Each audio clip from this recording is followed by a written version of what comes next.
A billionaire thought he could mock a waitress in French, not knowing she understood every single word. What happened next silenced the entire restaurant and left him questioning everything. Stick around, because this story will change the way you think about respect.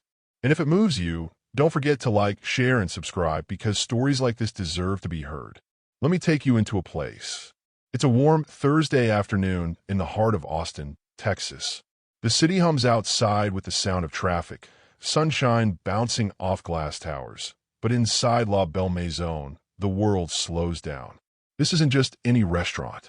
It's the kind of place where polished marble counters gleam like mirrors, where chandeliers don't just hang from the ceiling. They glow like captured stars.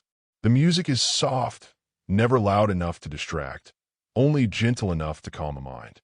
The servers move with precision, almost like dancers in a ballet.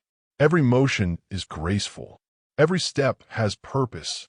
And among them is Elena Marquez. Now, Elena isn't the sort of person who demands attention. She doesn't need to. Her presence is quiet, yet unforgettable.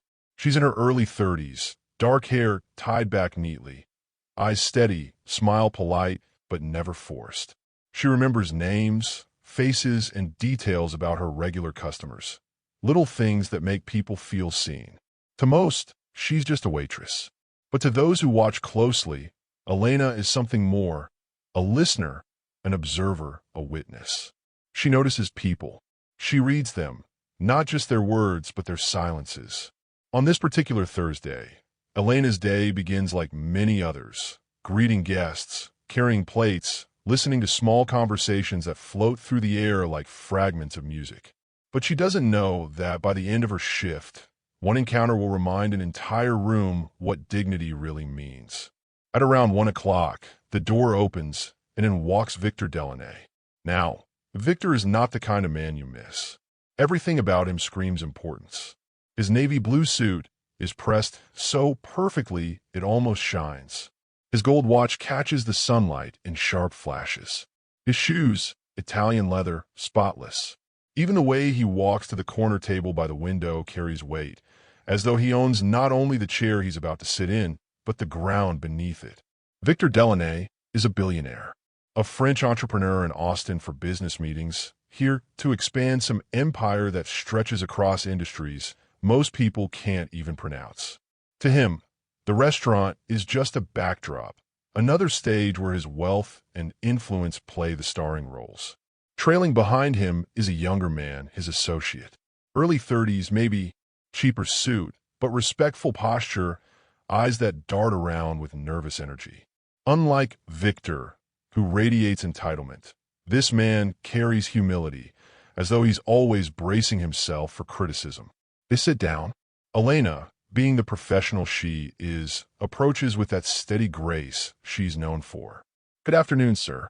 Can I start you off with a drink?" Her tone is warm, practiced, not robotic but real. Victor doesn't even bother to look up from his phone. "Water. With lemon." No smile. No thank you. Not even eye contact. And Elena, who has dealt with customers far worse, simply nods. Of course.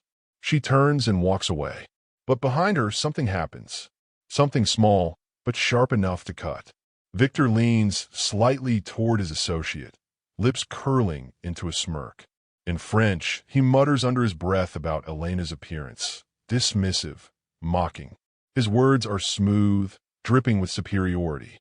His associate forces a thin smile, the kind you wear when you don't agree but you don't dare challenge.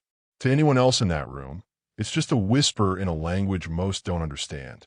But Elena understands every word. Because here's the truth Victor doesn't know. Elena spent years of her life in Marseille, France, raised by her grandmother after her parents' divorce. French isn't just a second language to her. It's part of who she is. It's the rhythm of her childhood, the lullabies her grandmother sang, the lessons whispered at the kitchen table. French is home. So when Victor throws out those careless insults, Elena hears them as clearly as if he'd spoken in English. She doesn't flinch. She doesn't let it show. Not yet. She brings the water to his table, places it gently before him. But as the meal goes on, Victor keeps going. Each time Elena steps near, he tosses another remark in French. About her walk, about her hands, about how women like her should be grateful to serve men like him. His words are meant to be secret knives, cutting without consequence. And here's where the story starts to shift. Because while Victor believes he's hidden behind his language, Elena is quietly absorbing every insult. On the outside, she's calm, professional, her smile unchanged. But inside, something is stirring. Not just anger. No, it's deeper than that. His words are dragging up old memories of every moment in her life when she was underestimated, dismissed, treated as invisible. Meanwhile, the associate notices. He watches Elena's steady composure, and though he doesn't understand French fluently, he hears the tone, the cruelty. His discomfort grows. He shifts in his chair, fidgets with his fork. He can feel the storm building, even if he doesn't yet know its shape. The restaurant, too, begins to feel it. Not in words, but in energy. Patrons glance at Victor now and then, sensing the arrogance that leaks off him like an unpleasant scent. They glance at Elena, too, the waitress who somehow remains unshaken. Something is happening here. Something important. Victor, of course, doesn't notice. Why would he? In his world, people like Elena don't matter. He orders lamb, making a loud complaint about how American kitchens can't be trusted to prepare it properly. Elena takes the order without comment. His associate asks politely for salmon and vegetables, grateful when Elena acknowledges him with the same respect she gives every guest. But then the moment comes. Victor leans back, smirks again, and says in French, she should be grateful we let her serve us. And in that instant, something changes inside Elena. She decides silence has carried her far enough. She heads back to his table, bread basket in hand. She sets it down gently, leans just slightly toward him, and in flawless, confident French, asks, "Would you like more bread, sir? Or are the insults filling enough for you?" Time stops. The associate freezes, eyes wide. Victor nearly drops his phone. Around them, diners sense the sudden shift. They don't know exactly what was said, but they feel it. The sharpness in Elena's tone, the shock on Victor's face. Forks hover in midair. Conversations fall into silence. The entire room leans in, waiting. For the first time that afternoon, Victor Delaunay looks unsettled. He tries to laugh it off. "So you picked up a few phrases. Cute." His voice is brittle, his confidence cracking. But Elena, steady as ever, replies, "No. I lived in Marseille with my grandmother. Every word you've spoken since I arrived, I understood." And just like that, the illusion of control Victor carried into that restaurant begins to unravel. That is where we leave Chapter 1. The calm before the storm has ended. Victor's insults, once hidden behind language, have been dragged into the open. The waitress he thought invisible has just spoken back with the weight of truth. And the entire restaurant has witnessed the beginning of something unforgettable. There's a saying, words don't break bones, but they break souls. And in that restaurant, Victor Delaunay was proving it true. After Elena revealed that she understood every word of his French insults, the room's energy shifted. Victor's smirk faltered, his laugh rang hollow, but his pride, his pride wouldn't let him stop. For men like him, silence feels like surrender. So he pressed on, doubling down, hoping to claw back the control he just lost. But here's the thing about words spoken without kindness. They don't just float into the air. They cut. They stab. They leave marks deeper than the speaker ever realizes. And while Victor hurled his sharpness carelessly, Elena carried every syllable like a scar that reminded her of something much bigger than that moment. Let's step into her heart for a moment. Elena wasn't born in Texas. She grew up in two worlds. Her early years were here in the U.S. with her parents, but when they divorced, her mother sent her to live with her grandmother in Marseille. It was a small apartment with faded curtains and cracked tiles, but it was filled with warmth. Her grandmother, a proud woman with soft eyes and a firm voice, would always tell her, "Elena, the tongue is a sword. Use it carefully. It can cut people down, or it can lift them up." Those words stayed with her. They guided her through schoolyard bullies, through teenage heartbreak, through the struggles of coming back to America and working jobs where people treated her like she was invisible. Her grandmother taught her that dignity wasn't about what you wore or how much money you had. It was about the way you stood tall when others tried to make you small. So when Victor whispered his first insult in French, Elena didn't just hear a rude customer. She heard an echo of every moment in her life when she had been looked down upon. And when he kept going, mocking her walk, her posture, her very existence, wasn't just about her anymore. It was about her grandmother, about respect, about the truth that dignity is something no one can take from you unless you let them. Meanwhile, back at the table, Victor's associate shifted uncomfortably. He understood some French, not fluently, but enough to catch the cruelty. He watched Elena's calm responses, her polite nods, her quiet strength, and he felt shame rise inside him. He wanted to say something, but Victor's presence was suffocating. Speaking against him felt like stepping in front of a moving train. The restaurant itself had grown tense. People pretended to focus on their meals, but eyes kept darting toward that corner table. They could feel the unspoken battle playing out. They didn't need to know French to sense the arrogance in Victor's tone or the grace in Elena's silence. The air was thick with anticipation, like a storm rolling in, ready to break. And then came the moment, the dagger that struck too deep to ignore. Victor leaned back, swirling the water in his glass, and said in French with a sneer, "She should be grateful we let her serve us." Those words weren't just unkind. They were degrading. They reduced Elena's humanity to servitude, as if she existed only to fill his glass and carry his plates. It was the kind of insult that could crush someone who didn't know their worth. But Elena did know her worth. And in that instant, she made her choice. With steady steps, she approached his table, carrying the breadbasket. The room watched her as though everyone sensed what was about to happen. She placed the basket down gently, leaned just close enough to meet his eyes, and with a voice as sharp as it was calm, she asked in flawless French, "Would you like more bread, sir? Or are the insults filling enough for you?" It was like lightning splitting the air. The restaurant froze. Forks hung in midair. Conversations died in half-formed syllables. Every person in that room felt it. The crack in Victor's mask, the shock that rippled across his face. His associate's mouth fell open. He wasn't sure whether to laugh, to apologize, or to disappear under the table. Victor himself nearly dropped his phone. He blinked, disbelief flashing in his eyes. He had been so sure, so certain, that his language was a shield, a secret world no one around him could enter. And yet, here was Elena, standing over him, dismantling that shield with ease. For the first time, Victor looked unsettled. He tried to recover, tried to patch the hole in his pride with brittle humor. "So you picked up a few phrases. Cute." But Elena didn't flinch. She didn't laugh.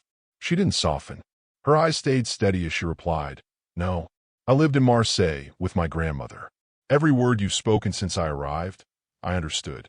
The words landed like heavy stones.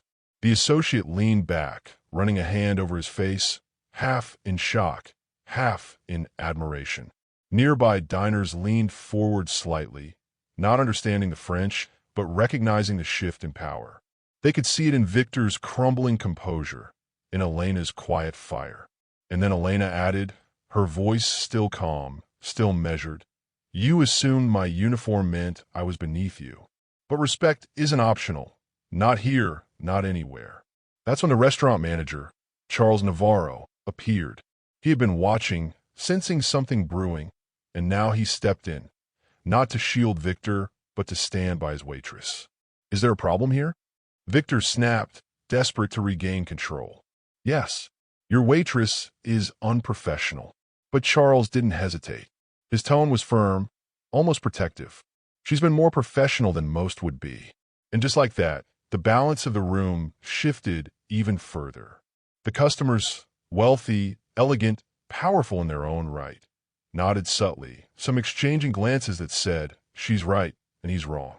Victor, red rising in his cheeks, leaned forward and hissed, "You think because you speak my language, you're my equal?"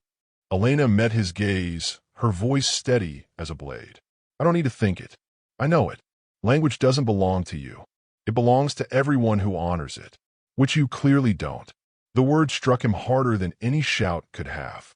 And that was the moment, the precise second, when the arrogance that had carried Victor into that restaurant began to crumble.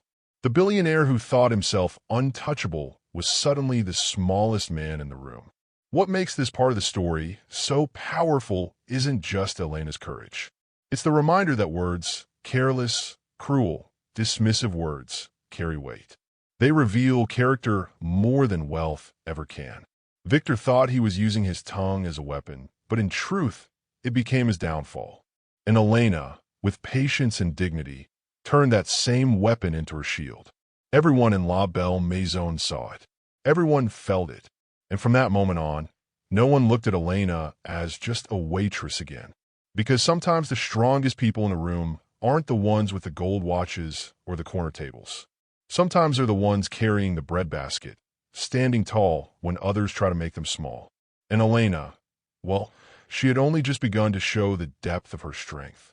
There are moments in life when time feels like it slows down, when every sound fades, every movement seems heavier, and the air itself holds its breath.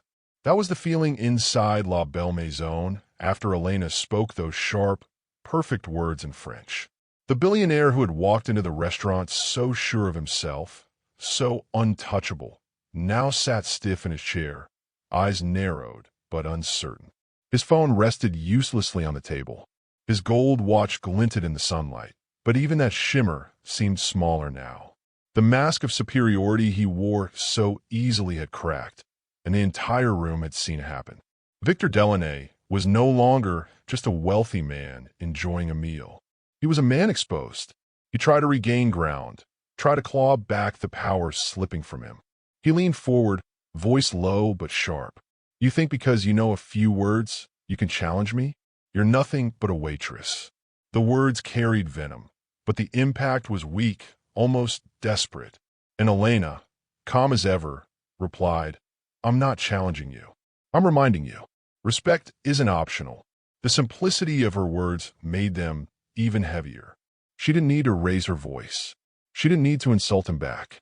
Her calmness was the blade, slicing clean through his arrogance. The associate at the table shifted again, his face tense. He glanced around the restaurant, seeing the stares, the hushed silence, the way every eye was on them. He whispered urgently, Victor, people are watching. And indeed, they were. Diners in suits and dresses, people who themselves carried power and wealth, were not eating. They were watching, some with wide eyes, some with faint smiles, others with solemn nods. They weren't watching a billionaire at lunch anymore. They were witnessing a lesson. Charles, the manager, remained nearby, his stance protective toward Elena. He didn't speak, but his presence was clear. She wasn't alone in this. Victor's hand tightened on his glass. His voice rose just enough to crack the fragile silence. Do you know who I am? Ah, those words. The old shield of the powerful. A phrase meant to remind others of status, of influence, of the weight of a name. But Elena didn't even blink. She leaned just slightly closer, her voice low but steady, and asked, Do you know who you are without all this? The words hit him like a strike he hadn't prepared for. Victor's jaw tightened. He wanted to argue, to shout, to demand silence. But the truth of her question lodged itself in the room like a stone dropped in still water, ripples spreading wider and wider. Who are you without the suit, without the watch, without the money? Who are you when no one is watching? And that's when Elena let her heart speak, not just for herself, but for something greater. She stood tall, not raising her voice, but letting it carry just enough to be heard by more than just Victor. My grandmother used to tell me, the tongue is a sword. Use it to cut down pride or to lift someone up. She taught me that language has power, not because of the words themselves, but because of the respect behind them. You thought your French was a secret weapon, but it isn't. It's my grandmother's lullabies, her lessons, her love. Every insult you spoke wasn't just about me. It was about her, about the dignity she taught me never to abandon. Her words were not loud. but they rang with truth. They filled the restaurant more powerfully than any shout could have. Victor's associate exhaled, leaning back in a chair as if some invisible weight had finally broken. He looked at Elena with something like awe, then turned to Victor. His voice was quiet but firm. "Victor, you're not winning this. You're losing more than you realize." The diners began to shift in their seats. Some nodded. Some whispered to each other. One woman dabbed her eyes with a napkin. It wasn't just a waitress standing up to a rude customer anymore. It was something much deeper. It was a reminder that respect is the true currency of life. Victor sat there, red-faced, silent. His usual weapons, wealth, status, arrogance, had all been stripped from him in a matter of minutes. The man who entered that restaurant commanding attention now looked like someone desperately trying to hold onto the scraps of pride. Elena, however, didn't gloat. She didn't smirk. She didn't press the advantage. She simply stood firm, letting the weight of her words do the work.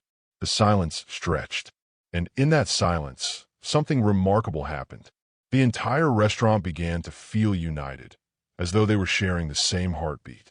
Every diner, every server, every person in that space was experiencing the same truth. Wealth may demand service, but dignity demands respect. Elena broke the silence gently. Money buys tables. It buys meals. It buys the watch on your wrist and the suit on your back. But money can't buy respect. That has to be earned. Her words lingered, soft yet unshakable. Victor lowered his gaze, staring at the lamb that had just been placed in front of him. For once, he had no words. What makes this moment unforgettable is not just what Elena said, but how she said it. Calm, respectful, firm. She didn't meet cruelty with cruelty. She met it with truth. And that truth was sharper than any insult Victor could have thrown. The associate finally spoke again, softly, almost with relief. "Your grandmother sounds remarkable." Elena nodded, her voice quieter now, filled with warmth. She taught me that dignity isn't about money or status. It's about how you treat those who can do nothing for you. That line, "how you treat those who can do nothing for you," landed across the restaurant like a final bell in a church tower. It echoed in every heart. People shifted in their seats, some reflecting on their own lives, their own behavior. The lesson wasn't just for Victor. It was for everyone listening. And there it was, the turning point. Victor Delaunay, the billionaire who had walked into La Belle Maison certain of his superiority, was now silent. His arrogance had been stripped away, his pride wounded not by cruelty, but by dignity. The sword of the tongue had struck, but not to destroy, to reveal, to remind, to awaken. And the waitress he had dismissed as nothing more than a servant now stood taller than him in every way that mattered. There's a silence that doesn't feel empty. It feels full, heavy, alive, carrying more weight than any noise ever could. That was the silence inside La Belle Maison after Elena spoke. Every diner, every waiter, every cook in the back who had peeked through the kitchen door felt it. The air itself seemed charged, as if the very walls were listening. The billionaire who once commanded the room with his wealth now sat diminished, his fork untouched, his lamb cooling on the plate. And across from him stood Elena Marquez, the waitress he thought invisible, who had just reminded everyone in the room what dignity really means. Victor's face was pale, though a faint flush burned along his neck. His jaw worked, opening slightly as if he wanted to speak, but no words came. For a man who had built his entire life on words of command, deals, and authority, silence was a new and bitter prison. His young associate shifted in his chair, shoulders no longer hunched. He looked at Elena not with pity, but with admiration. His voice, soft and steady, broke the silence. "Your grandmother sounds remarkable." And in that moment, Elena's eyes softened. Her voice, though still steady, carried a warmth that hadn't been there when she confronted Victor. She said, "She raised me in Marseille. She taught me that dignity isn't about money or titles. It's about how you treat those who can do nothing for you." Her words didn't just hang in the air. They sank deep. You could see in the way people shifted in their chairs, and the glances exchanged around the room. This wasn't just about a waitress and a billionaire anymore. It was about everyone. Every single person listening could feel the sting of truth. Wealth fades, beauty fades, titles fade. But the way you treat people, that lasts forever. A woman at a nearby table dabbed at her eyes with a napkin. A man in a suit leaned forward, nodding slowly as if Elena had spoken words he himself had needed to hear. Even Charles, the manager, who had been standing protectively nearby, looked at Elena with quiet respect, as though seeing her in a new light. Victor, however, stayed frozen. His hands trembled faintly on the edge of the table, but he forced them still. His pride screamed at him to retaliate, to rise, to reclaim authority. Yet every attempt to find words died before they reached his lips. For the first time in years, Victor Delaunay had nothing to say. Elena didn't press him. She didn't need to. She simply stood tall in her uniform, her hands steady at her sides, and allowed the weight of her truth to do what his arrogance never could. "Money buys you seats," she said softly, but clearly enough for nearby diners to hear. "It buys you watches and suits and fine meals. But it doesn't buy respect. That has to be earned, and it can be lost with a single careless word." It wasn't said with malice. It wasn't said to humiliate. It was said like a teacher, reminding a stubborn student of a lesson they had forgotten. And that's when the shift happened. The restaurant, every diner, every observer stopped looking at Victor with awe or intimidation. They began to see him differently, not as the untouchable billionaire, but as a man who had been stripped of the armor he wore so proudly. A man made small by his own cruelty. Meanwhile, Elena appeared taller than ever, not in stature, but in presence, in dignity, in truth. The associate finally leaned in closer to Victor, his voice low but firm, the first time he had ever dared to speak to his boss this way. "Victor, people are watching, and they're not impressed by you. They're impressed by her."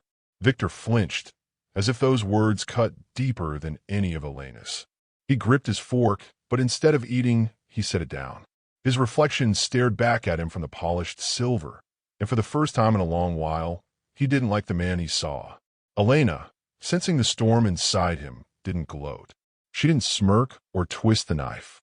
Instead, she thought of her grandmother, the woman who had told her that the tongue is a sword, yes, but also a tool to heal. And so Elena's tone softened, carrying not just firmness, but compassion. "My grandmother always said, use your words to build, not just to break. You use them to wound, but they can also be used to lift someone higher. Even you." That last phrase, "even you," wasn't said in spite. It was said with hope, with an open hand rather than a closed fist. And the diners felt it. The tension in the room shifted, not gone, but softer now, like rain after thunder. What began as confrontation was becoming revelation. Victor sat back slowly, his chest rising and falling with uneven breaths. He stared at Elena, then at the associate, then at the faces of strangers who were now staring at him, not with admiration, but with disappointment. For a man who built his identity on power, it was unbearable. But for the first time, he couldn't escape it. He couldn't buy his way out of this moment. He couldn't charm his way through. All he could do was sit in the truth Elena had laid bare. The lamb arrived then, steaming and perfectly cooked. Elena placed it in front of him with the same steady professionalism she had shown at the beginning. No gloating, no bitterness, just grace. "Your lamb, sir," she said simply, and turned away. And that, more than her sharpest words, was the true victory. Her ability to return to grace, to carry dignity even after being disrespected, spoke louder than anything else. The associate shook his head slightly, half in awe, half in disbelief. "You don't see the kind of strength every day," he murmured. Victor picked up his fork, but the food tasted like nothing. His appetite was gone. Instead, his mind spun with Elena's words, with her grandmother's wisdom, with the stares of the people around him. For the first time in years, he was forced to face himself not as a billionaire, but as a man. And he didn't like the reflection. That day, inside La Belle Maison, dignity spoke louder than wealth. Respect rose higher than arrogance. And a waitress reminded an entire room of people, including a billionaire, that the true measure of a person is not how high they sit, but how well they treat those who serve them. It was no longer just a confrontation. It was a lesson, a living, breathing sermon on the language of dignity. And the billionaire, whether he admitted it or not, would never forget it. The world outside La Belle Maison moved on as usual that Thursday afternoon. Cars rolled down Congress Avenue. The Texas sun beat warmly against shop windows, and people hurried along sidewalks with their own lives, their own burdens. But inside the restaurant, time still felt different. The air still carried the weight of what had happened. Conversations were quieter, softer. Diners spoke in murmurs, their eyes still flicking toward the corner table where Victor Delaunay sat in silence, his lamb half-eaten and forgotten. And Elena, steady, graceful, dignified, moved through the restaurant as if nothing had happened. She refilled a glass here, smiled politely there, carried dishes with her usual calm rhythm. Yet to everyone watching, she wasn't just a waitress anymore. She was something more. She was a reminder. Victor lifted his fork again, forcing himself to chew the lamb that now tasted like ash in his mouth. He, who had dined in Parisian five-star restaurants and flown chefs to his private estate, found himself unable to enjoy the simplest of luxuries. Because he had been humbled, and not by a rival, not by a board of directors, not by a competitor with equal wealth. No, he had been humbled by someone he thought invisible, someone he believed he could belittle without consequence. The young associate across from him ate quietly, his eyes darting occasionally to Elena as she worked. His respect for her had deepened into something near reverence. He could feel it. What she had said wasn't just for Victor. It was for him too, for everyone. When Elena passed by their table again, Victor finally found words. He spoke in French, his voice quieter now, almost reluctant. "You speak beautifully." Elena set down a glass of water with her usual poise. Her reply came swiftly, steady as always. "It's not the language that's beautiful. It's the respect you place behind it." Those words landed like a stone in Victor's chest. He had spent a lifetime using language to command, to persuade, to dominate, but never to respect, never to honor. He lowered his gaze again, ashamed. The associate leaned closer, his tone low, but firm enough for Victor to hear. "Maybe this is a moment you're meant to remember. Money fades. Respect lasts." Victor said nothing. He knew the young man was right. The problem was he didn't know what to do with the truth. For the first time in years, his wealth couldn't protect him, and his pride couldn't save him. Eventually, the meal ended. Victor placed his utensils neatly on the plate, though he had eaten less than half. The silence between him and his associate stretched, broken only by the clinking of cutlery from other tables. When Elena returned with the check, Victor reached for his wallet. He pulled out a crisp stack of bills, far more than the meal required, and slid them onto the tray. It was a tip generous enough to silence most people, generous enough to erase almost any insult. But when Elena looked at the bills, she didn't smile. She didn't thank him. She simply met his eyes and said, "Respect matters more than tips." And with that, she walked away. Those words, simple, clear, impossible to misinterpret, stayed with Victor long after she left the table. For a man who believed money could solve anything, it was like a lock clicking shut, leaving him on the other side with no key. The associate exhaled, almost in relief. "She's right," he said softly. Victor didn't argue. He didn't defend himself. He simply sat there, staring at the money on the tray, realizing how hollow it suddenly felt. When they finally stood to leave, Victor adjusted his suit jacket and straightened his cufflinks, but the motions felt empty. For the first time in years, he felt the weight of eyes not admiring him, but judging him. He walked toward the door, his associate following. And before stepping out into the Texas sun, Victor paused. He looked back, just once, said Elena. She wasn't looking at him. She was carrying a tray of empty glasses, her focus entirely on her work. But in her calm, professional grace, he saw something he had never seen before, strength that no amount of money could buy.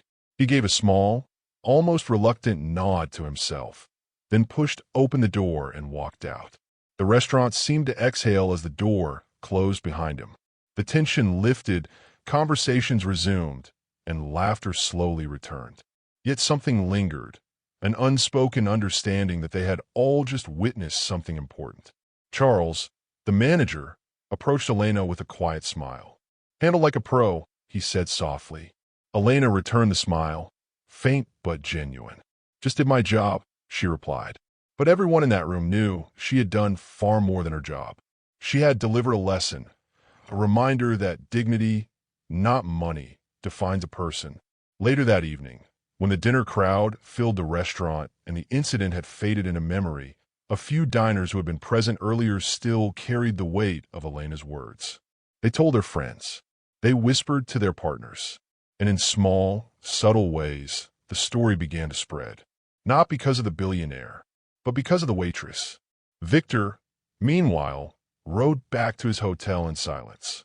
The city lights blurred past the window, but he hardly saw them. His mind replayed Elena's words over and over. Respect isn't optional. Do you know who you are without all this? Respect matters more than tips. They echoed louder than any business deal, louder than any applause he had ever received. And though he didn't admit it aloud, he knew the truth. She was right. In the days to come, Victor would return to his boardrooms, his meetings, his empire of wealth. Outwardly, he would be the same man, tailored suits, expensive watches, private jets. But something had shifted. A seed had been planted, because once you were spoken to with truth, once you were stripped of your illusions, you cannot unhear it. You cannot unknow it. And Elena? She returned to her work day after day. She continued to greet customers with a smile, to carry trays with practiced grace, to remember names and orders as if each person mattered. Because to her they did. She didn't tell the story. She didn't need to. The people who witnessed it would carry it for her. And somewhere across Austin, across Texas, perhaps even farther, the lesson spread quietly like ripples on water. Never assume someone's story. Never underestimate their strength. And never forget, respect costs nothing, but it means everything.